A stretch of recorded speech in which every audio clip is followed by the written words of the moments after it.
Donc, là, je me dis sur Océan TV. La problématique, n'est-ce pas, c'est ça la question, la problématique du chômage et de l'emploi des jeunes.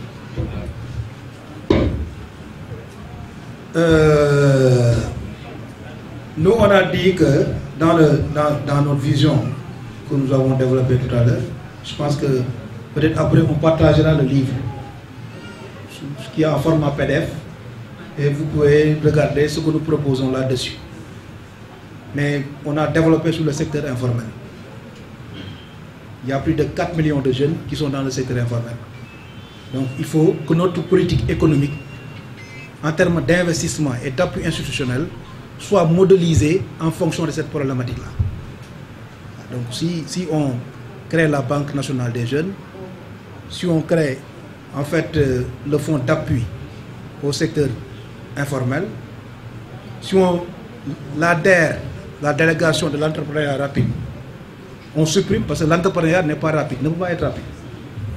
C'est slogan quand même, franchement. Donc ça permet de dériver les jeunes vers la facilité. Donc tous les banques de microfinance peuvent jouer le rôle de l'ADER. Moi je l'ai dit à l'Assemblée nationale, je pense que on peut supprimer cette institution et revoir les instruments de politique de jeunesse. Et l'instrument le mieux adapté, c'est cette banque nationale du secteur informel des jeunes avec le fonds de garantie en fait, dans lequel on mettra 250 milliards sous forme de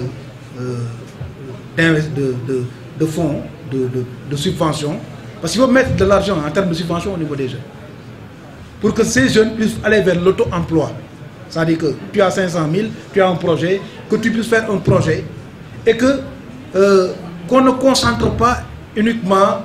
notre politique d'emploi des jeunes à trouver de l'emploi administratif à des sortants de l'université. Il faut faire croire à ces jeunes-là qui sont dans les universités que les diplômes que les universités donnent sont des diplômes académiques. Il faut travailler sur le savoir-faire, sur le how-now, sur les projets. Donc c'est ça ce que je vous dis par rapport à ça. Je pense que si vous aurez l'occasion de lire, c'est les passages du secteur informel, de l'emploi des jeunes, vous aurez notre lecture par rapport à ça. Astel Sen, Kaolack TV. Élargissement de la capitale jusqu'à Mbour. On l'a expliqué tout à l'heure, c'est que, vous savez, en fait, le Cap-Vert, l'ancien Cap-Vert, ne se limite pas à Diamniadio. Il faut revisiter l'histoire du Sénégal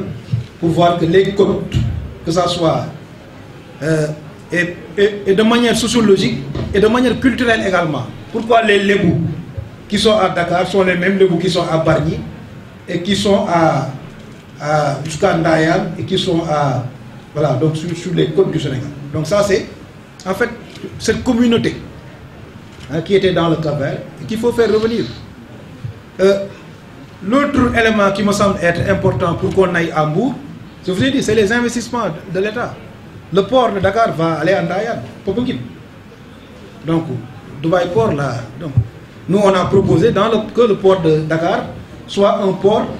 en fait de matières premières et d'import-export sur les produits pétroliers. Donc là, il va falloir tous les quartiers qui sont sur le sea line de la SAR soient délogés. Parce que c'est un risque permanent de laisser des quartiers sur les sea lines de la SAR. C'est dangereux. Donc c'est pour cela que nous avons dit que comme le port de Dakar va être un port de matières premières et de minerais, et que l'aéroport, le seul aéroport qu'on a maintenant est à Diass. Le seul port qui va être le port le plus grand d'Afrique, c'est vrai, ça va être le port le plus grand d'Afrique, le port de Popenguine Ndayane. Donc si on a ces investissements-là, et que les 10 hôtels 5 étoiles qui sont les plus grands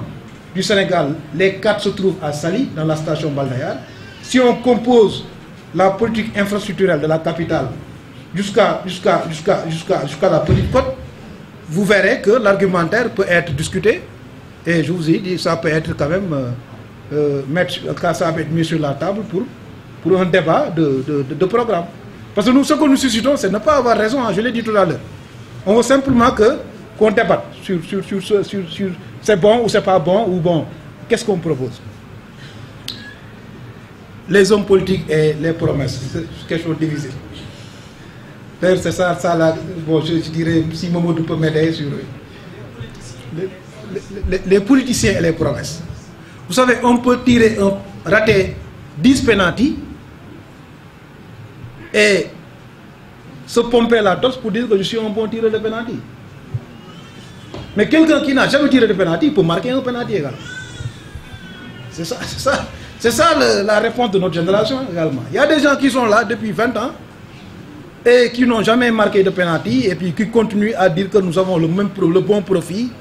parce qu'ils ont des milliards. Maintenant, le profil là se fait sur la base de l'empirisme, de l'expérience, de la gérontocratie d'ailleurs, de la gérontocratie. C'est certain, bon, moi j'ai fréquenté, le mythe d'homme d'État n'existe plus. Et je vous assure que mes camarades jeunes, ne soyez pas dans le mythe d'homme d'État. L'homme d'État, c'est un mythe. Pas de complexe par rapport à ce que nous voulons faire pour le pays de demain. Parce qu'il n'y a aucune école qui forme des expérimentés. Moi, je ne l'ai jamais vu. L'expérience n'est pas une science. Si on accepte notre génération, qu'on nous dise que non, écoutez, vous avez 42 ans, bon, il faut encore 20 ans de plus pour avoir 62 ans, pour pouvoir avoir l'expérience. Mais quelle est... Non, attends, l'expérience n'est pas une science. Aujourd'hui, Zelensky, le président ukrainien, était un alimentaire de télé. Aucun diplôme. Il est en train d'être, dans l'histoire du monde, le héros le plus présent sur, en fait, les annales, en fait, du leadership mondial. Même les gens, les Macron et les autres présidents le contemplent. Donc ça veut dire qu'il faut faire attention au profil. Moi, je suis ancien Premier ministre, je suis ancien directeur général, je suis ancien ministre. Donc, bon, voilà, je dois être président de la République. Ces profils-là, c'est des profils qui vont venir. Peut-être demain, dès demain, on aura le candidat, ou après-demain. Mais tous ces profils-là, faites attention à ces profils-là. Nous avons, malheureusement ou heureusement, on a que notre conviction. Hein? On n'a pas des milliards, on a notre conviction, on a notre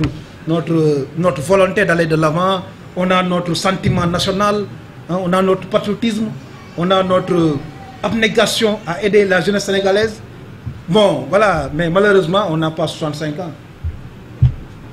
Bon, voilà. Heureusement ou malheureusement, Mamadou me disait malheureusement.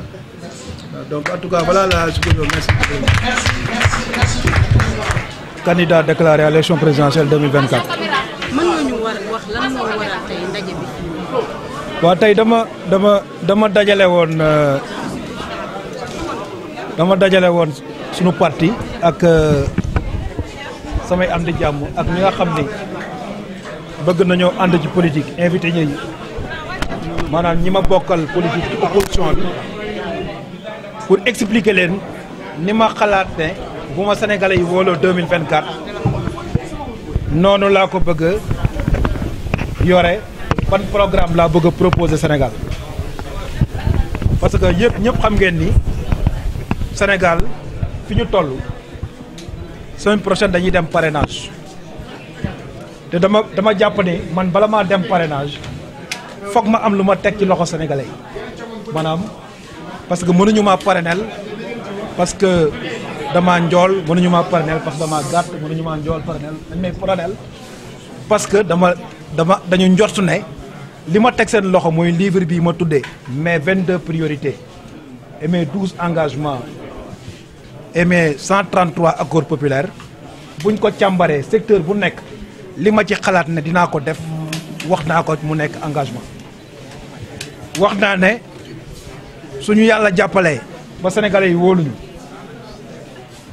dinañ créer 9 institutions yoo xam ni mooy nekk institutions yi nga xam ni jàpp nañ ni Sénégal bu ci doxee jàmm dina am ci réew mi cohésion nationale dina fi ñëw justice dinañ ko restaurer mu amaat confiance dinañ jàppale maanaam assemblée nationale boo xam ne député bi dina am dignitéem assemblée régionale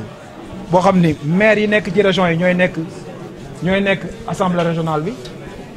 conseil national de la justice waxuñu conseil supérieur parce que dañ jàpp ni justice bi ñëpp a ko bokk maanaam dañ ciy dugal journalistes yi dugal ci këru diine yi dugal ci baykat yi dugal ci enseignants yi dugal ci professeurs yi ñu ne conseil national de la justice boobu ministère de la justice du ko présider le recteur de l'université de droit de Dakar moo koy présider mais rotation la koy def ak les autres facultés de droit du Sénégal waaw ñu ni bëgg nañ créer en fait benn conseil des citoyens boo xamante ni maanaam commune bu nekk quartier yi ñooy dajaloo am conseil des citoyens di waxtaane jafe-jafe wu commune bi donc ci kaw ba ci suuf loolu mooy les 9 institutions yu ñu proposé bu ñu yàlla dimbalee sénégalais yi wóoluñu au soir du 25 février 2024 ñu wax également que dañu bëgg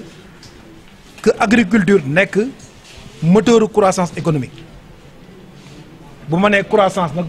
croissance bu ànd ak ay croissant laa wax mooy li ñu ndekkee bu ñu xëyee waaw waxuma croissance bu amul croissant mooy dugub te loolu pour ñu mën ko def foog ñu bay blé te pour ñu bay blé foog ñu am ndox donc pour ñu maîtriser l'eau foog ñu créer agence nationale pour la maîtrise de l'eau foog ñu def ci 400 milliards foog fleuve yi ñu connecté leen foog les lacs ñu xam leen foog cours d'eau yi ñu xam fan la ñuy jaar foog matériaux yi def irrigation yi ñu defaree ko Sénégal maanaam mooy tuyaux yi donc loolu mooy la vision bi ñu am sur le plan de l'agriculture sur le plan du secteur tertiaire nee na nationalisme du secteur tertiaire maanaam banque assurance yooyu yëpp jooni Orange Money Wari Wave ngeen baal ma ci publicité bi yooyu sénégalais yi mën nañ ko def voilà donc on a dit que toutes ces plateformes du secteur tertiaire nañ ko delloo sénégalais yi nañu géej gi nañu supprimer licence de pêche yi def repos biologique 2 ans géej gi ñu bàyyi sénégalais yi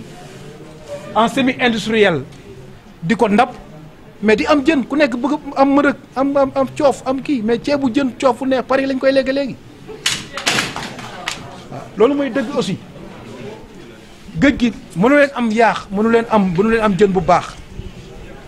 donc loolu la ñu wax ne mooy suñu politique sur le secteur tertiaire mu ngi ci livre bi boo leen demee sur les accords populaires di ngeen ko gis ñu wax ne dañu bëgg en fait créer un conseil national de la diaspora mais nag dañuy supprimer député diaspora parce que député diaspora boo ko defee député bu ñëwee Sénégal nekkatul député diaspora député Sénégal la mën naa toog ñaari at du dem diaspora donc amul njariñ ñu koy def député diaspora nañ def conseil supérieur de la diaspora ñu bàyyi député diaspora wax nañ ne ni ñuy voté député dañ koy changer assemblée nationale léegi député yi par circonscription lañ leen di voté amatul liste nationale loolu moo nekk suñu proposition maanaam bu ñu nee par exemple Yoff Mermoz ak Parcelles Assainies benn circonscription la benn député la ñu am wala ñaari député yooyu dañ leen di fal foofu de manière directe au suffrage universel direct comme ni ñuy falee le maire au suffrage universel direct bu ko defee gox yi ñooy am ay député mais parti yi du ñu am député maanaam leaderu parti yi du ñu am député donc loolu mooy proposition yi ñu def sur le plan institutionnel def ko sur le plan économique def ko wax nañ ni éducation religieuse dañ koy dugal dans nos enseignements option lay nekk entre le catéchisme CI ba CM2 ku bëgg a jàng alxuraan nga jàng alxuraan ku bëgg a jàng catéchisme nga jàng ko mais ñu permettre enseignement yi ñu koy def di jàngale li Baye Niass wax ci école yi di jàngale Sëñ Touba li mu wax Molière ak kii li ñu def baax na mais ñoom aussi ñeneen li ñu wax moo ñu gënal les enseignements ñu adapté ko en fonction de nos valeurs religieuses en fonction de nos valeurs culturelles programme yooyu la ñu am la ñu porté wax nañ aussi que ci domaine u maanaam santé budget santé bi 4,8% la dinañ ko yóbbu 18% sur 2029 muy nekk plus de 700 et quelques milliards 780 milliards sur 2029 région bu nekk di nga am hôpital bu mel ni hôpital principal département bu nekk di nga am en fait benn hôpital de niveau 2 commune bu nekk di nga am centre de santé waxuma poste de santé centre de santé commune bu nekk sur les 552 communes village bu nekk di nga am maternité ak poste de santé ak laboratoire primitif loolu nag bu ñu ko bëggee def il faut mu am ay moyens moo tax ñu ne xaalisu pétrole bi ak gaz bi 20% yi dañ koy séddale communes yi ñu def ko ci hôpitaux yi def ko ci écoles yi moo gën ñu koy dencal xale yi xale yoo xam ne denc bi xamuñu kan moo ko denc xamuñu intérêt yi kan moo koy jël xamuñu fan la xaalis bi nekk xale yi bala ñu leen dencal xaalis ñu utal leen ñu jàng ñu utal leen ñu faju loolu la ñu gën a bëgg moo tax ñu proposer à ce que 20% des ressources naturelles ñu répartir ko au niveau des communes et des collectivités locales wax nañ également ci sunu programme que dañu bëgg en fait que pétrole beeg gaz bi nga xam ni dañ ko war a defaree centrale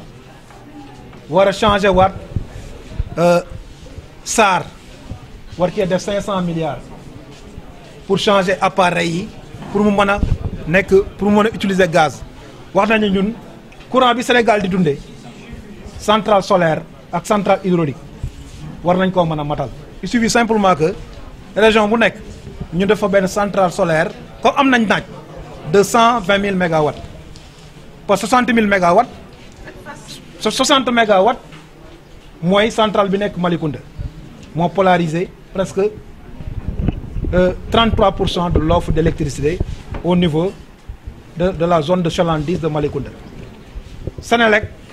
33% lay produire 67% yi da koy jënd dans le privé ñu ni loolu na dañ nañu favoriser maanaam électricité boo xamante ni am nañ matière première mooy soleil électricité boo xam ni am nañ matière première mooy ndox pour que les consommations primaires des Sénégalais ñu réglé ko noonu maintenant suñu gaz ak suñu pétrole au lieu ñu koy jël di ko def ci ay turbines Sénélec ah ñu jël ko jaay ko pour am des richesses nationales yoo xam ne dinañu war a wàññi le niveau de vie yokk le niveau de vie des Sénégalais en augmentant l'indice de développement humain parce que ñun taux boobu moom lañ gën a considérer que la croissance parce que l'indice de développement humain mooy la santé l'éducation le bien-être mais croissance boo xam ni amul croissance boo xam ne ay entreprises étrangères ñoom ñoo koy jël yóbbu ko seen réew croissance boo xamante ni maanaam sénégalais yi duñ ko gis ñun on a dit que loolu du suñu proposition pour 2024 moo tax boo leen jàngatee livre bi li ñu njëkk a wane mooy accord populaire mooy dañu bëgg citoyens yi wax ñu seen xalaat ci accord yëpp 133 yi moo tax dañ koy dugal internet ñu def ko sondage accord par accord boo gis boo d'accordul mën ngaa bës ne d'accorduma joxe sa argument bu ñu demee nag ba mois d'octobre ñu def ñu dépouiller accords yi xool yan accord la ñuy retenir accords yooyu nag la ñuy def projet parce que livre bi ñaari livre la bii mooy tome 1 bi tome 2 bi octobre lay génn mooy le programme politique du candidat Malick Gueye en 2024 mais livre bi vision la maanaam yan yoon lañ war a jaar pour maanaam Sénégal maanaam man ñu wóolu donc loolu moo ñu fa dajale woon tey et je pense que boo leen lire livre bi di ngeen xam ni bon ñun li ñu bëgg mooy susciter le débat utuñu na ñun ñoo raison li ñu bëgg mooy ñu ñëw nañu li nga wax d'accord ci mais nañu teg